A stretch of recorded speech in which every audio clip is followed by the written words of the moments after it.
गरीब ससुराल में अंग्रेजन देवरानी दहेज में लाई एसी। अरे तू क्या कर रही है? तुझे घर के कोई काम नहीं दिखाई देते हैं? जब देखो यहाँ से वहाँ बैठी रहती है, अपने आप को हवा करती रहती है, लेकिन घर का कोई काम नहीं करती। तुझे तो काम चोरी के अलावा कुछ आता ही नहीं। जब देखो मुझे ताने कसती रहती हो। और कोई काम नहीं है क्या? इतनी गर्मी है और इतनी गर्मी में भी मैं काम करती रहूं? कोई मेरे साथ इस घर में काम नहीं करवाता। अरे तू इस घर की बहू है, तू काम नहीं करेगी तो कौन करेगा? वैसे तो हमेशा तू बहाने बनाकर बैठी रहती है, तेरा तो बस नहीं चलता, तू तो एक काम ना करे इस घर में। ऐसा कहने के बाद दिव्यांजलि वहां से चली जाती है। उसके जाते ही अंजू अपने मन ही मन सोचती है, जब देखो मुझे सुनाने के अलावा कुछ करती ही नहीं है। अरे मैं इस घर की बहू हूँ, नौकरानी नहीं जो हमेशा काम करती रहूं। दिव्यांजलि अंजू को हमेशा सुनाती रहती है, जिसके चलते दोनों सास बहू में खटपट बनी रहती है।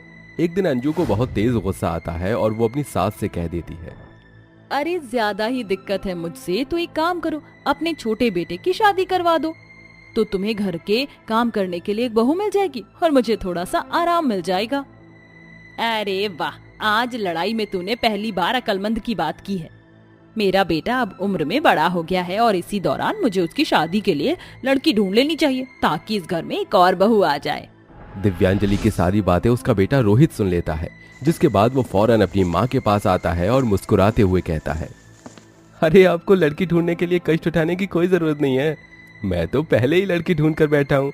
मैं तो इंतजार कर रहा था कि आप कब मेरी शादी की बात करें और मैं कब आपको अपने दिल की बात बताऊं। वाह बेटे वाह, तू तो बहुत ही ज्यादा फास्ट निकला। चल अब तूने लड़की ढूंढ रखी है तो मुझे ये भी बता दे कि वो लड़की कौन है, कैसी है, दिखती कैसी है, कम से कम फोटो ही दिखा दे।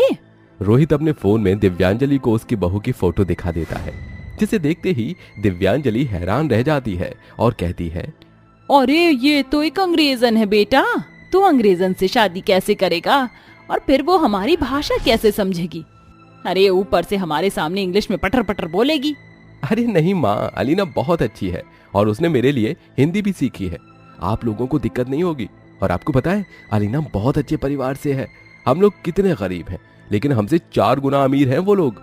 और आपको पता है, अलीना के मायके वाले दहेज में बहुत सारा सामान भी भेजेंगे। ये सुनते ही दिव्यांजलि के मन में लालच आ जाता है, जिसके बाद वो अंग्रेजन बहू से रिश्ता तय करने के लिए तैयार हो जाती है। कुछ दिनों में रोहित की शादी अलीना से हो जाती है और रोहित उसे शादी करके अपने घर ले आता है। आओ बहू, अंदर आओ, इसे अपना ही घर समझो।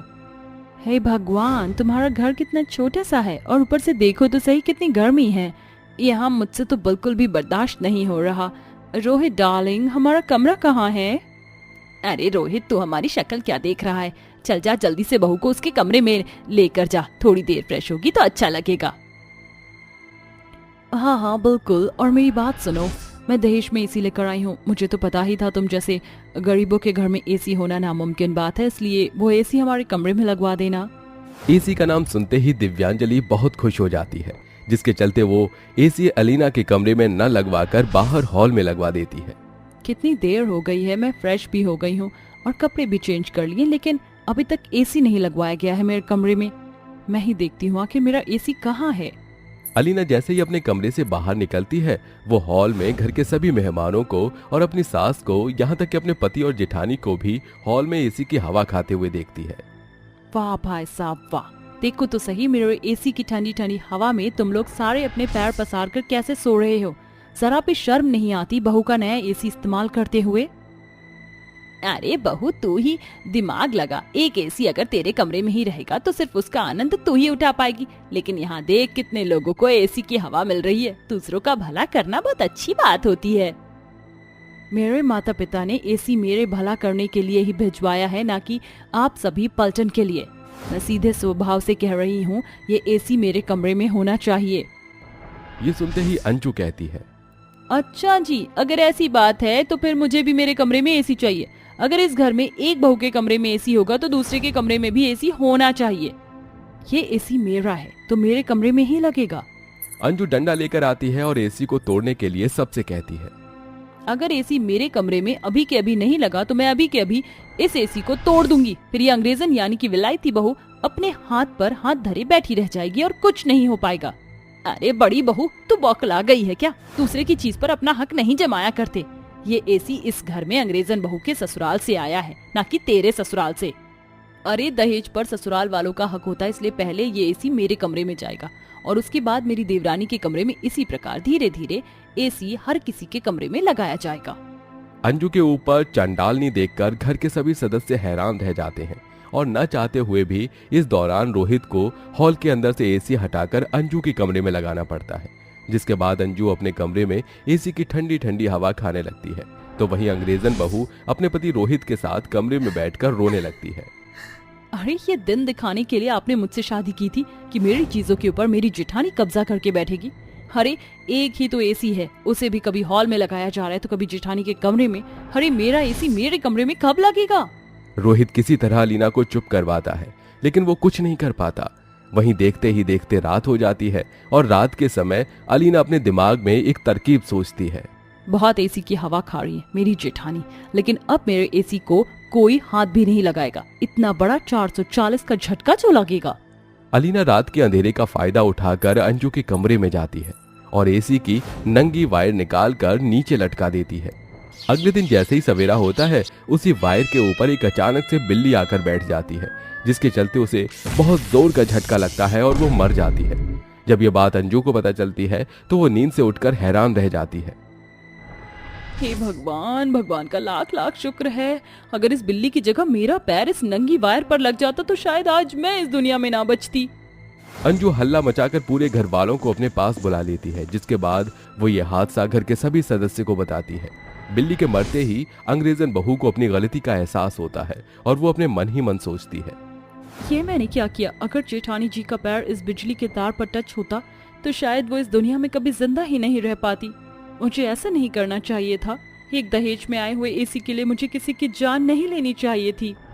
इधर अलीना को अपनी गलती का पछतावा होता है, वहीं अंजू के मन में एसी का भूत भी उतर जाता है, जिसके बाद दहेज में लाया हुआ एसी दोबारा से पैक करके वापस उसे रख दिया जाता है और घर के सभी सदस्य नॉर्मल तरीके से ही अपनी जिंदगी गुजारना शुरू कर देते हैं।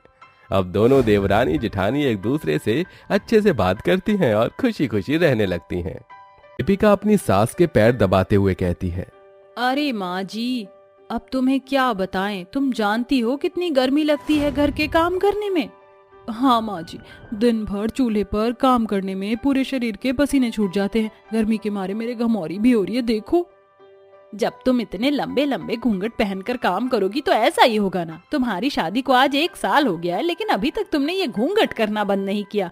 अरे मुझको तो ये भी नहीं पता कि तुम दोनों की शक्ल कैसी दिखती है। कहीं ऐसा ना हो कि मैं तुम्हारी शक्ल ही भूल जाऊं। माँ जी, आपको बताया तो है, हमारे गांव में औरतों का घूंघट करना ही सबसे पहला संस्कार कहलाया जाता है। ये तो हमारे गांव की परंपरा है जो हम निभा रहे हैं। अब हम तो घूंघट हटाकर रह नहीं सकते ना माँ जी, इसलिए आप घर में एक एसी लगवा दो ताकि हमें गर्मी ना लगे। अच्छा, तो तुम दोनों ये कहना चाहती हो कि हम इस घर में तुम दोनों के घूंघट की वजह से एसी लगवा दे, यही ना?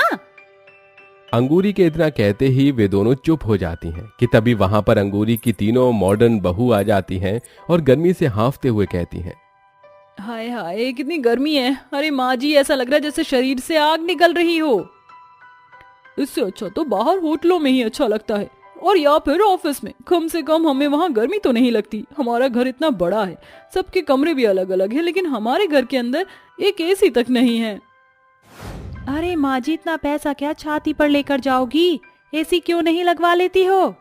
बहू, ये क्या बोल रही हो? क्या तुम्हें अपनी सास से बात करने का जरा भी सहूर नहीं है? ओहो माँ जी, बी प्रैक्टिकल। अरे कुछ इतना बुरा तो नहीं कहा है। आपको हमारे बारे में सोचना चाहिए। हमारे घर में एसी तो लगना ही चाहिए। अंगूरी अपनी पांचों बहू की बातें सुनने के बाद कहती है, ठीक है, मैं कुछ करती हूँ। अब तुम पांचों अपने अपने काम में लग जाओ। और सुनो रज्जो, मेरे लिए एक गिलास पानी लेकर आओ। जी माँ जी, अभी लेकर आती हूँ। अंगूरी की 5 बहू अपने अपने कमरों में चली जाती हैं और रज्जो एक गिलास पानी लाकर अंगूरी को दे देती है, जिसके बाद अंगूरी भी अपने कमरे में जाती है और अपनी अलमारी से पैसे निकालने लगती है। अरे ये क्या, मेरे पास तो केवल 10,000 रुपए ही हैं। इतने में तो एसी भी नहीं लग पाएगा। मुझे कुछ पैसों की और जरूरत होगी। तभी अलमारी के अंदर अंगूरी को अपना सोने का मंगलसूत्र दिखाई देता है। प्रमोद जी तो अब इस दुनिया में नहीं है। ये मंगलसूत्र उनकी आखिरी निशानी थी। लेकिन मैं अपनी पांचों बहुओं को इस तरह गर्मी में परेशान होते हुए भी तो नहीं देख सकती। एक काम करती हूँ, इसे ही बेच देती हूँ, कम से कम एक एसी तो लग ही जाएगा हमारे घर में। अंगूरी ऐसा कहकर एसी लगवाने के लिए अपने सोने का मंगलसूत्र बेच देती है और घर में एसी लगवा देती है। घर में एसी आते ही पांचों बहू खुशी से फुदकने लगती हैं। अरे वाह, क्या बात है, मजा ही आ गया। अब तो हम सभी एसी की हवा खाएंगे। बोल तो ऐसे रही हो जैसे ये एसी केवल तुम्हारे लिए ही लगवाया गया है। इस एसी पर हम सभी का बराबर का हक है, इसलिए कोई भी अपनी मनमानी नहीं करेगा। दीपिका इतना कहती ही है कि तभी अचानक से अंकिता और पूर्वी रिमोट लेकर एसी चला देती हैं। हाय राम, कितना अच्छा लग रहा है। इस एसी की हवा ने तो मजा ही दिला दिया। तुमने इसे 18 पर क्यों कर रखा है? अरे 16 पर करो, जितना तेज ठंडा होगा उतनी ही गर्मी दूर भागेगी। हाँ सही कह रही हो, एक काम करो, इस हॉल को शिमला बना दो, शिमला। अरे कोई चीज है तो उसे सही से इस्तेमाल करो ना, कि उसका ज्यादा फायदा उठाओ। दीपिका ऐसा कहने के बाद पूर्वी और अंकिता के हाथों से रिमोट छीन लेती है और उसे मीडियम पर चला देती है। हाँ ये बिल्कुल सही है, अब इसकी सही हवा आएगी, कम से कम हमें ज्यादा ठंडी हवा से बीमारी तो नहीं होगी। अरे घूंघट के साथ साथ अपनी अक्ल पर भी पर्दा फेर लिया है क्या? इस तरह अगर एसी चलेगा तो पूरे घर में एसी है या नहीं पता ही नहीं चलेगा। इधर दिखाओ रिमोट, मैं एसी को सही से चला देती हूँ। शेफाली उनके हाथों से रिमोट छीन लेती है और एसी को 20 पर करके चला देती है, जिसके बाद वो पांचों वहीं बैठी हुई हवा खाने लगती हैं। कुछ ही देर में अंगूरी आती है और उन पांचों से कहती है, अरे तुम पांचों यहाँ क्या कर रही हो? तुम्हें घर के कोई काम दिखाई नहीं देते हैं? चलो जल्दी जल्दी जाओ और घर के काम करो, उसके बाद ही तुम्हें एसी की हवा खाने को मिलेगी। ऐसा कहते ही अंगूरी शेफाली के हाथों से रिमोट छीन लेती है और वहां से चली जाती है, जिसके बाद वो पांचों अपने अपने कामों में लग जाती हैं। काम खत्म करने के बाद अंकिता और पूर्वी किसी तरह अपनी सास के कमरे से रिमोट चुरा कर ले आती हैं। हाथ कर दी है माँ जी ने तो। पहले तो हमारे घर में एसी नहीं था, लेकिन अब एसी आ गया है तो अपना रौब झाड़ती रहती हैं। लेकिन हमारी तेज सास की तेज बहू हम तीनों ही हैं। अब तो हमने एसी का रिमोट भी चुरा लिया, अब हम ठंडी ठंडी हवा खाएंगे। तो फिर देर किस बात की है, चलो अब एसी चलाते हैं। तीनों मॉडर्न बहू एसी चलाकर हॉल के सोफे पर बैठ जाती हैं। तभी वहां पर रज्जो और दीपिका भी आ जाती हैं। इतनी ज्यादा ठंडी हवा देखते ही वो दोनों हैरान हो जाती हैं। इन तीनों को तो देखो, माँ जी के पास से रिमोट भी उठा कर ले आई हैं। हमारी माँ जी का ये तीनों गलत फायदा उठाती हैं। चलो इनसे रिमोट छीन लेते हैं। दीपिका और रज्जो दोनों ही तीनों मॉडर्न बहुओं के साथ पास जाकर उनसे रिमोट छीनने लगती हैं। अरे तुम तीनों का कुछ नहीं हो सकता, चलो हटो यहाँ से, इसका ज्यादा इस्तेमाल मत करो। माँ जी ने जो कहा है हम उसको लागू करेंगे। अगर उन्होंने एसी बंद करने के लिए कहा है तो एसी बंद रहेगा। हमें सब मालूम है। हमें यहाँ से भगाने के बाद तुम दोनों घूंघट वाली गवार बहू, तुम दोनों यहाँ बैठकर एसी की हवा खाओगी। हमें क्या तुम बुद्धू समझती हो? लो कर लो बात। तुम्हें बुद्धू समझने के लिए अब मुझे इतना दिमाग भी लगाना होगा? ये तो बच्चा बच्चा बता देगा। दीपिका और रज्जो दोनों घूंघट वाली बहू रिमोट को अपनी तरफ खींच रही होती हैं, तो दूसरी तरफ शेफाली, अंकिता और पूर्वी रिमोट को अपनी तरफ खींच रही होती हैं। उन पांचों की लड़ाई की आवाज सुनते ही वहां अंगूरी और उसके पांचों बेटे पहुंच जाते हैं। तभी एक दूसरे की तरफ खींचने से रिमोट भी टूट जाता है। ये देखकर अंगूरी को बहुत गुस्सा आता है और वो जोर से चिल्लाती है, तुम पांचों बिल्कुल बददिमाग हो, तुमने मेरा एसी का रिमोट तक तोड़ दिया। अरे इतनी क्या एसी की आग लग रही है तुम पांचों के अंदर? अपनी सास के चिल्लाने पर वो पांचों एकदम से शूट हो जाती हैं। माँ जी हमें गर्मी लगी थी इसलिए हमने एसी चालू किया। अरे इन्होंने किया? अरे माँ जी, मैं और दीपिका यहाँ एसी को बंद करने आए थे क्योंकि आपने मना किया था, और फिर ये तीनों अकेली एसी की हवा खा रही थी, तो एसी के चलते हम पांचों के बीच लड़ाई हो गई।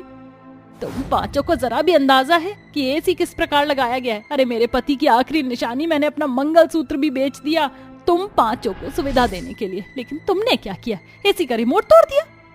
ये सुनते ही उन पांचों को अपनी गलती का पछतावा होता है, जिसके बाद वो पांचों अपनी सास से माफी मांगती हैं। अंगूरी उन्हें माफ तो कर देती है, लेकिन माफी के बाद वो अपने पांचों बेटों से कहती है, तुम पांचों के पांचों नौकरियां करते हो, इसलिए मैं चाहती हूँ कि तुम इंस्टॉलमेंट पर एसी उठाओ और अपने अपने कमरे में एसी लगवा लो, ताकि तुम्हारी पत्नियां गर्मी से परेशान ना हो और मिल बांट कर इस घर में रहें। अंगूरी के 5 बेटे उसकी बात मान लेते हैं, जिसके बाद वो पांचों इंस्टॉलमेंट पर एसी निकलवाते हैं और अपने कमरों में लगवा देते हैं। जिसके बाद उसके पांचों बेटे अपने कमरों में एसी लगा लेते हैं और पांचों बहुओं में लड़ाई होनी बंद हो जाती है। ये देख अंगूरी को बहुत खुशी मिलती है और वो अपनी पांचों बहू के साथ खुशी खुशी रहने लगती है।